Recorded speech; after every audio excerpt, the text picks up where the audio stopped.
The stars had always been silent. For centuries, humanity had looked up at them and wondered if they were alone. They built ships. They traveled to distant planets. They made colonies on worlds that had never felt the warmth of human life. And still, the universe remained quiet. No signals. No visitors. No proof that anyone else existed in the endless darkness of space. Then the Veltari came. Commander Elena Vasquez stood on the bridge of the Earth's defense station Olympus when the first reports arrived. Her coffee cup slipped from her fingers and shattered on the metal floor. The screen in front of her showed something that should not exist. A ship so massive that it blocked out the light of 3 stars behind it. Its body was black like the void itself, but rivers of blue fire ran across its surface like veins pumping energy through a living creature. The ship pulsed with power that made every sensor on the station scream warnings. The quantum fire cruiser had arrived at the edge of human space. "What in God's name is that thing?" whispered Lieutenant Marcus Chen, his hands frozen above his control panel. Alina could not answer. She had spent 20 years in the space fleet. She had seen meteor storms that could crush planets.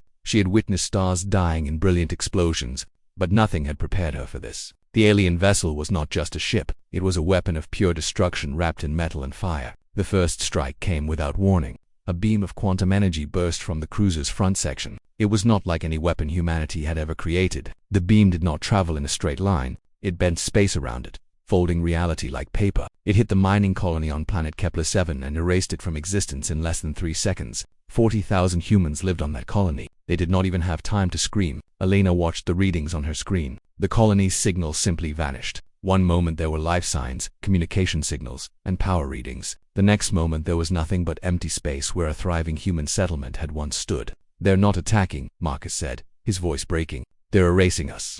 More reports flooded in from across the sector. The quantum fire cruiser moved through human space like a storm of death. It struck Colony Nova 3 and turned it to ash. It fired upon the research station on Luna Prime and left nothing behind. It destroyed 17 cargo ships that tried to flee, vaporizing them before they could even engage their faster-than-light engines. The Veltari sent no messages. They made no demands. They did not try to communicate or negotiate. They simply appeared and began destroying everything human. It was as if they had decided that humanity was a disease that needed to be cleansed from the universe. Admiral James Morrison called an emergency meeting of the United Earth Defense Council. Leaders from every human colony connected through secure channels. Their faces filled the screens of the command center, and every single one of them wore the same expression of fear and disbelief. "We have lost contact with 11 colonies," Admiral Morrison announced, his voice steady despite the horror of his words. "Estimated civilian casualties exceed 2 million. The alien vessel shows no signs of slowing down. It is moving toward the inner systems."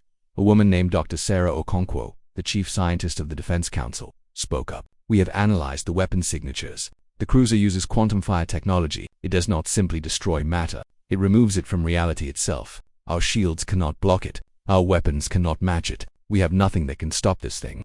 The room fell into terrified silence. Alina listened from her station, her heart pounding in her chest. She thought about her daughter Aina, who lived on Earth. She thought about the billions of humans who had no idea that death was sailing toward them through the stars. She thought about everything humanity had built over thousands of years, and how quickly it could all be erased. "There has to be something we can do," she said into her communicator. "We cannot just sit here and wait to die." Admiral Morrison's face appeared on her screen. His eyes were tired and filled with pain. "Commander Vasquez, our best ships are already on intercept courses. 17 destroyers and 4 battle. Our finest pilots, our most advanced weapons, and..." The Admiral paused. The Veltari cruiser destroyed them all in 47 seconds. It did not even change course. It simply fired while continuing toward its next target. Alina felt her stomach drop. Humanity's strongest military force had been wiped out like insects. The alien ship had not even considered them worth slowing down for. To the Veltari, humans were not enemies. They were not threats. They were nothing. But Alina Vasquez refused to accept that. She had grown up on stories of human history. She knew about the wars that humanity had survived. She knew about the plagues that had killed millions, only for humanity to rise again. She knew about the natural disasters that had destroyed cities, only for humans to rebuild them stronger than before. Every time the universe had tried to crush humanity, humans had found a way to fight back. She looked at the image of the quantum fire cruiser on her screen. It was terrifying. It was powerful beyond imagination. It had killed millions of her people without mercy or hesitation, and somehow, humanity would have to find a way to defeat it, because the alternative was extinction, and Alina Vasquez would die before she let that happen. Across human space, in every colony and every ship and every station, others were having the same thought. The Veltari had brought fire and death to humanity's door. They expected the humans to run. They expected them to hide. They expected them to accept their fate and wait for the end. They had no idea what they had awakened. The emergency broadcast reached every human settlement in the galaxy within hours. Billions of people stopped what they were doing and watched their screens with horror as the reports came in. Families held each other. Children cried without understanding why. Old men and women who remembered the peaceful expansion of humanity into space now saw that peace shattered into pieces. But something else happened too. Something the Velthri could never have predicted. Humanity did not collapse into panic. It did not surrender to despair. Instead, a fire was lit in the hearts of every man, woman, and child who heard the news. A fire that had burned through every crisis humanity had ever faced. A fire that refused to die. On Earth, in the ancient city of Geneva, the World Council held an emergency session. President Maria Santos stood before the gathered leaders and spoke words that would echo through history. "They have come to destroy us," she said, her voice carrying across the silent chamber. "They believe we are weak. They believe we will break. They believe that because they are stronger, they have already won. But they do not know us. They do not understand what humanity is capable of. Every empire that has ever tried to crush us has learned the same lesson. We do not break. We fight. And we win." Her words spread across the galaxy like wildfire. Soldiers who had been ready to flee turned their ships around. Scientists who had considered escape began working on new weapons instead. Ordinary citizens who had never held a weapon in their lives volunteered for defense forces. Commander Elena Vasquez received orders to report to a secret military installation on the dark side of the moon. She arrived to find the most brilliant minds in human history already gathered there. Engineers, physicists, weapons experts, and tactical geniuses had been pulled from every corner of human space. They worked around the clock in a massive underground facility, their faces lit by holographic displays and computer screens. Dr. Yuki Tanaka, the lead physicist, met Elena at the entrance. Her eyes were red from lack of sleep, but they burned with determination. "We've been studying the cruiser's weapon signatures," Dr. Tanaka explained as they walked through corridors filled with busy scientists. "The quantum fire technology is beyond anything we've ever seen. It manipulates the fundamental fabric of reality itself. Our current technology cannot match it." Elena felt her heart sink. "Then we're finished." Dr. Tanaka smiled. It was a fierce smile, the smile of someone who had found hope in the darkest place. "I said we cannot match it. I did not say we cannot beat it." She led Elena into a massive laboratory where a strange device sat in the center of the room. It looked like a sphere made of pure light, suspended between two metal pillars. The sphere pulsed and shifted, its colors changing from blue to gold to silver. "This is Project Phoenix," Dr. Tanaka announced. "We have been developing it in secret for years, just in case humanity ever faced a threat we could not handle with conventional weapons. It's not finished. We thought we had decades to complete it, but the Velthri have forced our hand." Elena stared at the glowing sphere. "What does it do?" "It creates a feedback loop in quantum energy signatures. In simple terms, it takes the enemy's power and turns it against them. The stronger the attack, the more devastating the counterattack. The Velthri's greatest weapon could become their greatest weakness." For the first time since the attacks began, Elena felt something other than fear. She felt hope. But Dr. Tanaka's expression grew serious. "There is a problem. The device requires a massive amount of energy to activate. More energy than any single power source we have. And it can only be used once. If we fail, there won't be a second chance." Meanwhile, across human space, others were preparing in their own ways. Admiral Morrison gathered every remaining military ship in the fleet. He did not expect them to defeat the quantum fire cruiser. He knew that was impossible. But he also knew that every moment they could delay the alien vessel was a moment that the scientists needed to complete Project Phoenix. He was asking his soldiers to sacrifice their lives for a chance, just a chance, at survival. Not a single soldier refused. Captain Thomas Wright commanded the battlecruiser Defiance. He was 63 years old, with gray hair and more scars than he could count. He had planned to retire next year and spend his remaining days on a peaceful colony with his wife. Now he stood on his bridge, surrounded by young soldiers who looked to him for guidance. "They're scared," his first officer whispered. "Can't blame them," Wright nodded. "They should be scared. Fear is smart when you're facing something that can kill you. But fear is not the same as giving up. Make sure they understand that." He addressed his crew through the ship's communication system. "I won't lie to you. The thing we're about to fight has destroyed everything we've thrown at it. Our chances of survival are small, but our chances of making a difference are not. Every second we keep that cruiser busy is a second that Earth has to prepare. Every shot we fire is a message that humanity does not go quietly. We may die out here, but we will die standing. We will die fighting, and we will die as humans." Across the fleet, similar speeches were being given. Pilots wrote final messages to their families. Engineers made peace with their gods. Medics prepared for wounds they knew they could not heal. The quantum fire cruiser continued its approach. The Velthri aboard it detected the human fleet forming in their path. Their sensors analyzed the small ships with something that might have been curiosity. These creatures were so fragile, so limited. Their vessels were barely capable of traveling between stars. Their weapons could not even scratch the cruiser's shields, and yet they were not fleeing. The Velthri captain, a towering figure with skin like polished obsidian, studied the human formation. In 10,000 years of conquest, no species had ever done this. Every other race had run when they saw the quantum fire cruiser. They had hidden in their planets and prayed for mercy. They had accepted their extinction with the resignation of creatures who knew they were outmatched. But the humans were forming battle lines. They were preparing to attack for the first time in his long life. The Velthary captain felt something he did not understand. It was not fear. It was not respect. It was confusion. Why would any creature choose to die fighting when it could simply die running? What drove these small, fragile beings to stand against power they could not possibly defeat? He did not know the answer, but he was about to learn it. The battle for humanity's survival was about to begin. The human fleet spread across the darkness of space like a net made of steel and courage. 237 ships of various sizes faced the approaching monster. Destroyers, cruisers, frigates, and even civilian vessels that had been quickly equipped with weapons. They were drops of water against an ocean of fire. Captain Wright watched the quantum fire cruiser grow larger on his viewscreen. Its size made his ship look like a toy. Its power made all of humanity's weapons look like children's games. But Wright had not survived 40 years in space by backing down from impossible odds. All ships, this is Admiral Morrison. We have one objective. Keep that thing busy for as long as possible. Project Phoenix needs 6 more hours to become operational. Every minute we give them is a minute closer to victory. Attack in waves. Do not stop. Do not retreat. Fight until you cannot fight anymore. And then fight some more. For Earth, for humanity, for everyone who has ever looked at the stars and dreamed. The Velthary cruiser did not slow down. Why would it? These tiny human ships were no threat. The captain ordered his crew to continue toward their primary target while dealing with the nuisances in their path. The first wave of human ships attacked. 20 destroyers fired everything they had at the cruiser. Missiles streaked across space. Energy weapons lit up the void. Nuclear explosions bloomed against the alien vessel's shields like flowers made of light. The combined firepower of 20 warships hit the quantum cruiser with enough force to shatter a small moon. The shields did not even flicker. The cruiser responded with contempt. 3 bolts of quantum fire erupted from its weapon ports. Each bolt found its target with perfect accuracy. 15 destroyers vanished in an instant, erased from reality as if they had never existed. The other 5 managed to dodge, but their escape was only temporary. On the bridge of the Defiance, Wright watched friends die. Ships he had known for decades were simply gone. Crews he had shared meals with and laughed with had been wiped from the universe in the blink of an eye. His hands gripped his command chair so hard that his knuckles turned white. Second wave, attack. Morrison's voice commanded.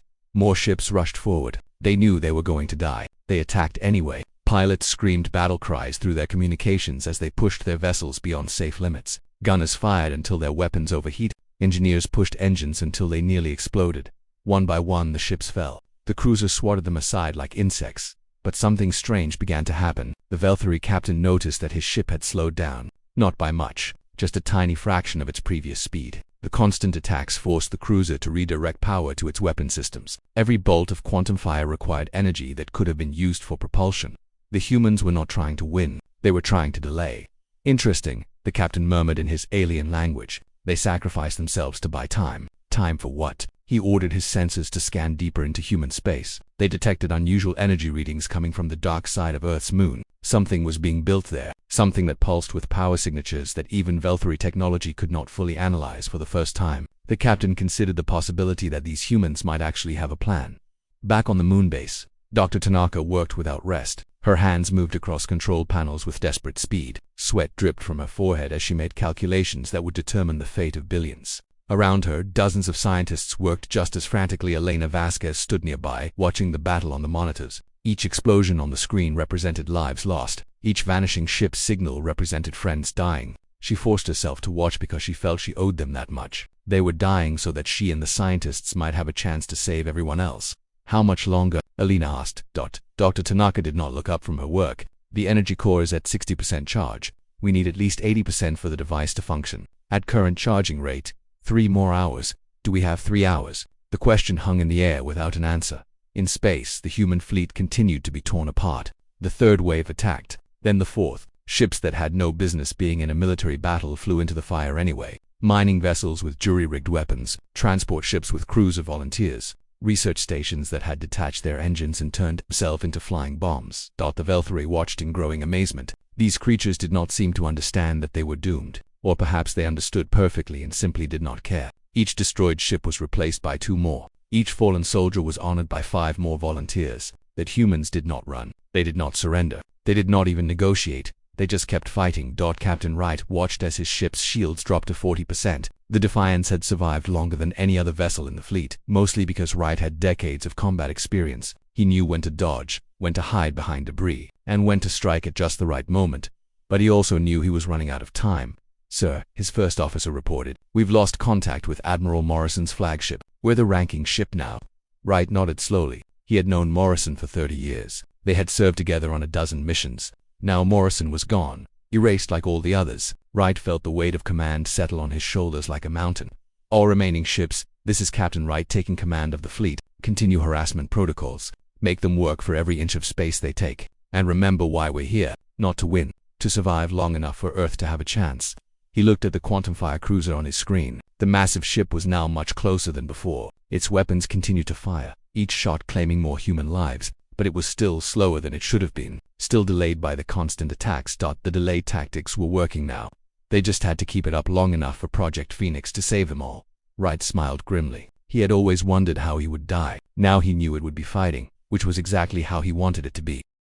The quantum fire cruiser had entered the inner solar system. Behind it lay a trail of destroyed ships and lost lives. The wreckage of humanity's fleet drifted through space like the bones of fallen warriors. Every attack had cost the humans more than they could afford to lose, but they had bought 2.5 hours. Captain Wright's ship, the Defiance, was one of only 19 vessels still operational. The others were barely holding together. Engines sputtered. Weapons systems flickered. Crews operated on exhaustion and determination alone. They had nothing left except the refusal to give up. Wright received a private message from the moon base. It was Commander Vasquez. "Captain, we need 30 more minutes. Project Phoenix is at 92% charge. Just 30 more minutes and we can fire." Wright looked at his tactical display. The cruiser would reach Earth in 23 minutes at its current speed. They were 7 minutes short. "Understood, Commander. We'll find a way." He closed the channel and stared at the approaching monster. 30 minutes. 30 minutes stood between extinction and survival. And somehow, 19 damaged ships had to make those 30 minutes happen. "All ships," Wright broadcast on the open channel. "We need to slow that thing down more than we ever have before. Anything you've been holding back, now is the time. Everything you have, everything you are, throw it at them." The responses came back immediately. Pilots who knew they were about to die spoke with voices full of pride rather than fear. "This is the Valiant. Engines are shot, but we've got one torpedo left. We'll make it count. This is the Spirit of Mumbai. Our crew voted. We're going in close. This is the Firebird. It's been an honor, Captain. See you on the other side." The final assault began. The 19 ships spread out and attacked from every angle. They did not try to survive. They tried only to cause as much disruption as possible. The Valiant launched its final torpedo directly into the cruiser's main engine port. The explosion did no damage, but it forced the aliens to divert power to their shields. The Spirit of Mumbai flew straight at the cruiser's bridge, forcing the alien vessel to change course slightly to avoid collision. The Firebird unleashed its entire weapons payload in a single overwhelming burst that lit up the darkness like a newborn star. One by one, the ships fell. Quantum fire erased them from reality with cold efficiency. But each death bought precious seconds. Each sacrifice added to the delay. Inside the Velthary cruiser, the captain grew increasingly frustrated. These humans were like insects that refused to be crushed. Every time he destroyed one ship, 2 more appeared from the debris. Their attacks did no damage to his vessel, but they forced constant responses that slowed his approach. He had conquered 100 species across 10,000 years. None had fought like this. None had been willing to throw away their lives in exchange for mere seconds of time. The humans seemed to value something beyond survival itself. They were dying for an idea, a hope, a future they would never see. It was inefficient. It was irrational. And somehow it was working. The captain made a decision. He ordered his ship to increase power to weapons and simply obliterate everything in its path without discrimination. Speed was more important now than efficiency. Something on that moon was clearly worth these humans' lives, and he intended to destroy it before it could become a threat. On the moon base, alarms began blaring. "The cruiser is accelerating," Dr. Tanaka shouted. "It's abandoned its previous targeting pattern. It's coming straight for us." Alina checked the Project Phoenix readings. 96%. They were so close. 4% stood between humanity and extinction. "Can we speed up the charging process?" Dr. Tanaka shook her head. "We're already pushing beyond safe limits. If we try to go faster, the whole system could collapse." Elena watched the cruiser's approach on the monitor. It was moving faster now, ignoring the remaining human ships completely. Wright and his survivors were firing everything they had, but the alien vessel did not even bother to return fire. It had a new target, and nothing would stop it from reaching that target. 97%. The cruiser entered Earth's orbit. Its massive form cast a shadow over entire continents. Billions of people looked up at the sky and saw death staring down at them. Some prayed, some screamed, some simply held their loved ones and waited for the end. 98%. Captain Wright made his final decision. All ships, ram the cruiser, throw everything into its path. We need to slow it down one more time.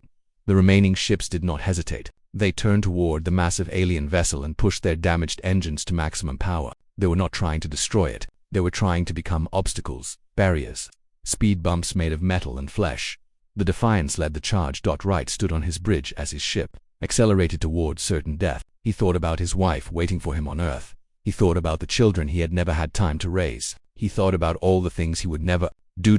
Then he thought about all the children on Earth who still had a chance because of what he was doing. It was enough. The first ship collided with the cruiser's shields. The impact was insignificant against the alien vessel's defenses, but it caused a momentary fluctuation that forced a power adjustment. Then another ship hit. Then another. The human vessels threw themselves against the cruiser, like waves against a rock. 99%.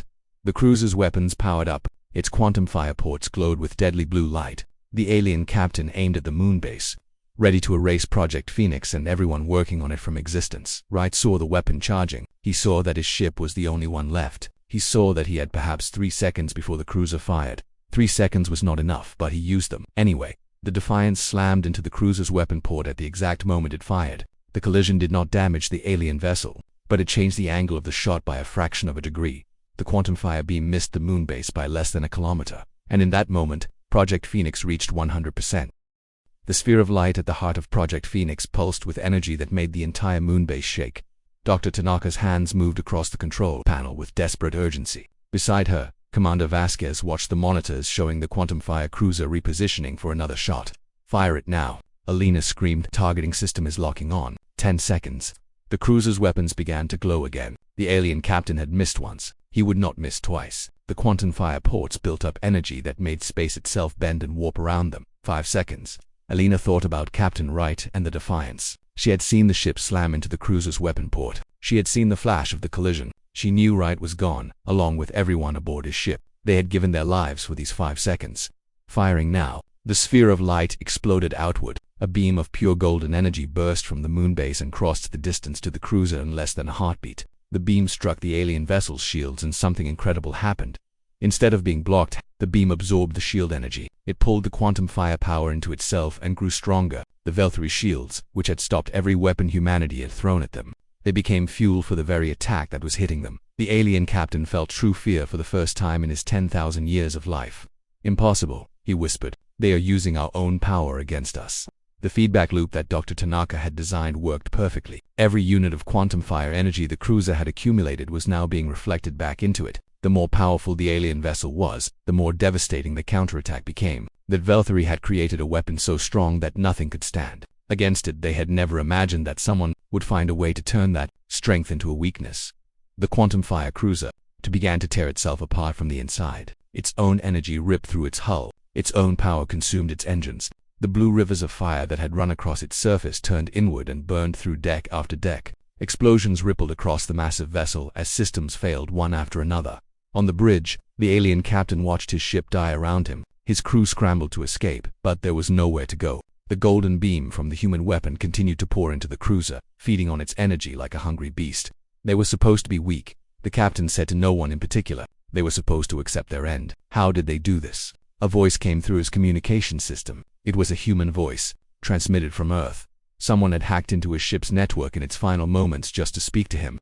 "You wanted to know why we kept fighting when we could not win," the voice said. It belonged to President Santos, her tone carrying the weight of billions of souls. "Now you understand. We fight because giving up is not in our nature. We fight because hope is stronger than fear. We fight because as long as one human draws breath, the battle is not over. You thought your weapon made you gods, but gods can be defeated. They just need to face something they do not understand." The captain had no response. He watched as his ship crumbled around him. The last thing he saw was the blue glow of Earth through the cracks in his broken bridge. A beautiful world full of stubborn creatures who had refused to die. Then the quantum fire cruiser exploded.